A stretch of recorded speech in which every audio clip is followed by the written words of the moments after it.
I ask you, young man, a question? Yeah, absolutely. Hey, young man, can you point to Christ for me?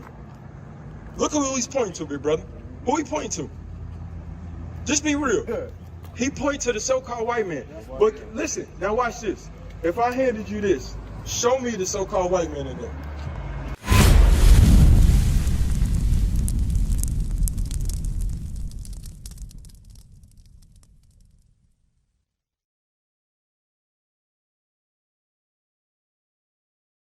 She said, what's the difference between us and the Moors?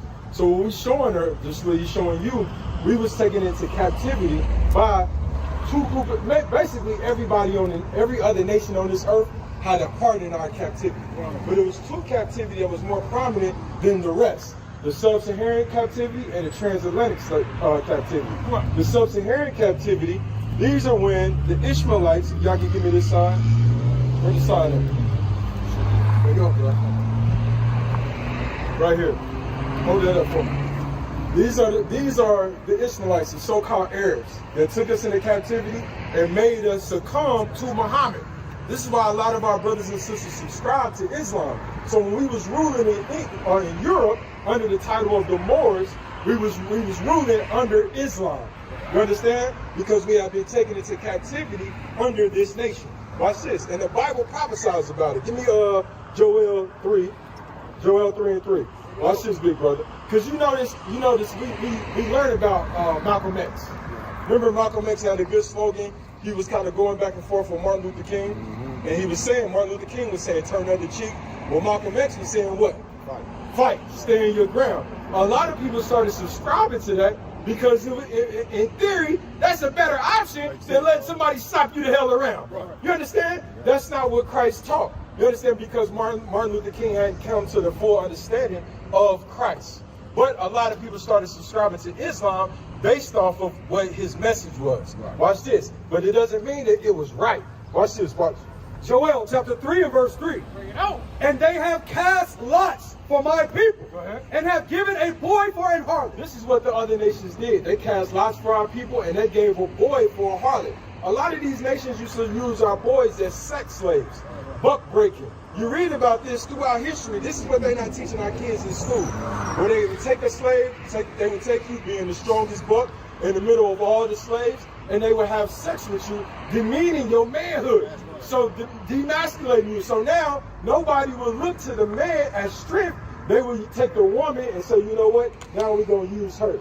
This is the Willie Lynch letter. We're going to negotiate through her. So now she becomes the patriarch and the man becomes demasculated. You understand? Watch this. Go ahead.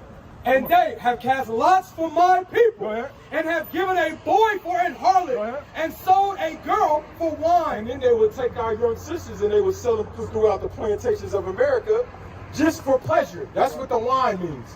For pleasure. Have you ever heard the term a bed wench? What's that mean? Okay, that's good. This is why we out here teaching. The slave master, you heard bed wench before? The slave master would take the young woman, he would send her to the bed in a cold winter to have her warm up the bed. So when he comes to the bed, now it's warm. Now after a drunk night with all the rest of his friends, he comes to a warm bed and he's raping our young daughters. That's the bed wench. That's selling our young daughters for wine, for pleasure. Watch this, read, come on. That they might drink. Yea. And what have ye to do with me, O Tyre and Zidon? Go ahead. And all the coast of Palestine. Tyre and Zidon is these African nations. The Africans, what they teach us in school is black people sold black people. Would you sell your cousin into captivity? Absolutely. Hell no. Would you sell your son into captivity? No. So have you ever ran into a real African before? Yeah. Have you ran into a real African before? How do they feel about you? Come on, talk to me. They don't mess with us. Nah. Because we not the same people. Right. Just because we black, that don't mean we're the same people. Right. You get a Chinese man and a Japanese man together, that does not mean that they're the same people. If you call one of them the other, they're going to tell you, they're going to correct you. I'm Chinese. I'm Japan. You understand? So listen what the Lord is saying. Right there, read it from the top. Yea, and what have ye to do with me, O Tyre and Zidon? What have you do to me, you African nations, Tyre and Zidon? Because they was rounding us up on the west coast of Africa. Watch this. And all the coast of Palestine. And all the coast of the Arabs. Give me the Arabs. All the coast of Palestine. These were the Arabs that was working in cahoots with Africans selling our people. But the Bible is specific to who he was selling us to. Watch this, read. Will ye render me a recompense? Go ahead. And if ye recompense me swiftly and speedily, will I return your recompense upon your own head. Jump down to verse 6. Go ahead. Verse 6, the children of Judah. Go ahead. And Verse 5. verse 5, because ye have taken my silver and my gold, and have carried unto your temples my goodly pleasant things. The children also of Judah. The children of Judah, go ahead. And the children of Jerusalem. This is what they did. They rounded us up on the west coast of Africa.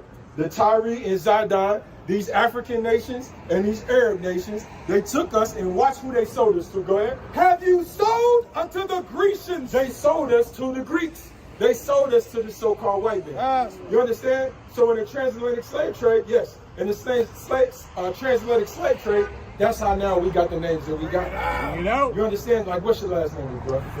Fisher. So what that mean? Give me the history on that. I can't. Huh? I can't. I know. That's a so this your young man? Yes, sir. His last name is Fisher too. Absolutely. So think about the psyche in that. Think about the psyche. Your name is everything. Right. You understand? That's who you are. That's your power. That's why the Lord changed our name to Israel, Prince of the Power. So your name means something. So the white man, when he took us into captivity, he understood that. The first thing he did to Toby was what? Took his name. Took his name. He said, your name is Toby. Yeah. Your name ain't Kenta, and beat that last Kenta out of him. So now, generation after generation after generation, your grandfather passed that slave name, which was the token of the slave master. Whoever was owning you, that was the Fisher plantation. So now that name is passed on to the grandfather, to the grandson, you understand, to his son, and now we having family reunions. And we can't explain where we got that name from. Don't know where we came from. That's a curse. That's a token. And guess what, bro? You are the 12 tribes of Israel. This is what this white man. Give me that in Psalms 83, and then watch this. I'm gonna get you a law. A lot of these pastors is not teaching this. This is why the communities look the way that they look. This is why young brothers is killing themselves at the rate that they are, because we're not looking at each other as brothers. Because the white man put in, and you know what, the dark against the brown, the old against the young, all these divisions. So when the young men see the older man, remember we was young one time. How old are you? I'm 46. We're about the same age. When we was young, we would not listen to every old man. You understand? And a lot of the old men that was feeding us, was they feeding us something right? Be honest now. A lot of them, the majority of us, bro, they was teaching us how to hustle. They was teaching us how to gamble, how to be players. That's what they was teaching us. You might have had one out of, let's say, 15 that was telling you, listen, stay in school, do ABC, and how we look at him.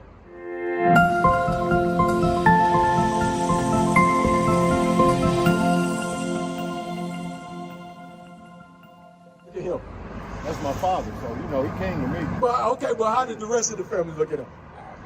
Like a square? You understand? Like, damn, look at this brother. He taking care of you, bro. You with that one damn wife? Look at all these hoes I got. You still with that one wife? That's how the black community look. But that's a curse according to the Bible. Watch this, big brother. Psalms chapter 83 and verse 1.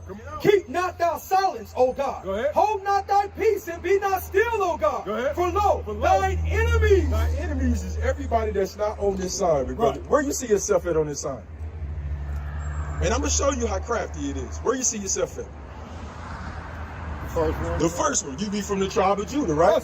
Your father be a so-called African American, which really don't make sense when we think about that. That's two different continents that we subscribing to. We can't be from two places at one time. You understand? Watch this. Go ahead. For lo, thine enemies make a tumult. So the enemies of God is everybody outside of the 12 tribes of Israel. Why? Because we was the God's chosen people. He didn't choose every nation on this planet to be his people. So if you don't choose every nation, of course you have a disdain towards God.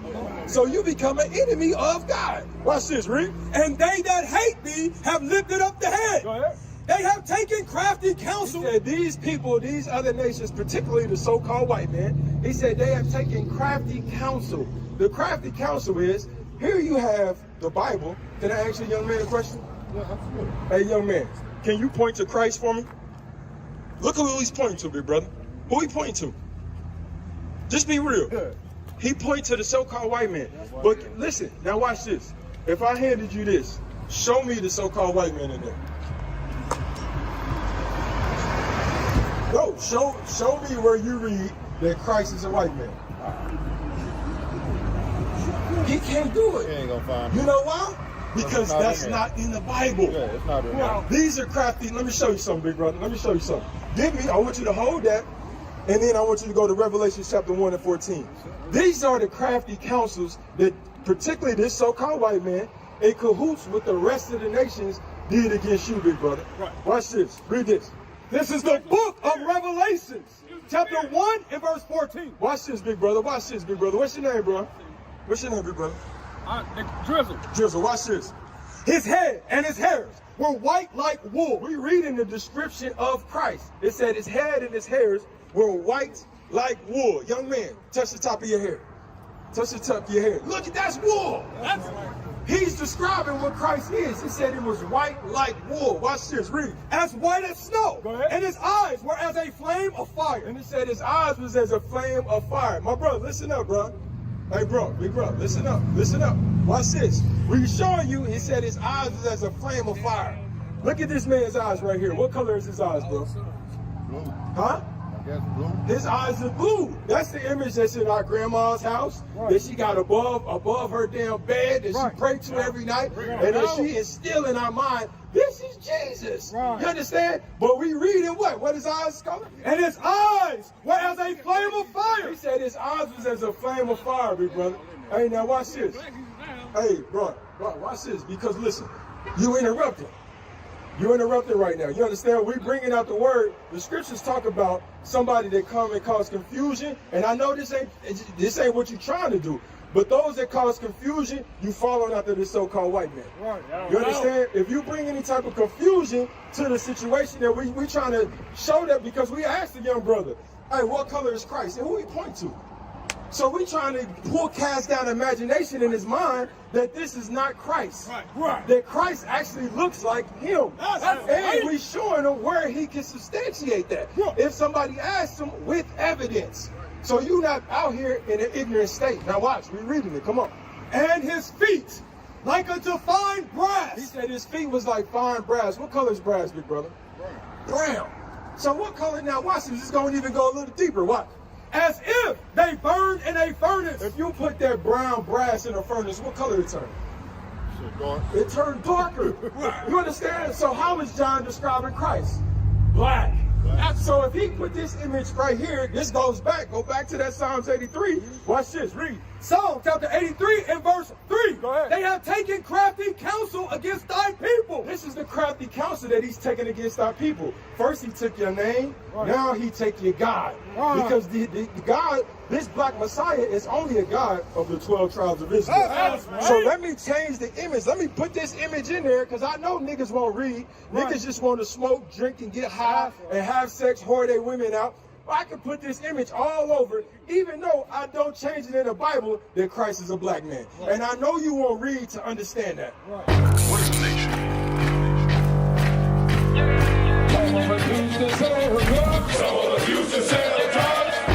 Nation is men leading by example.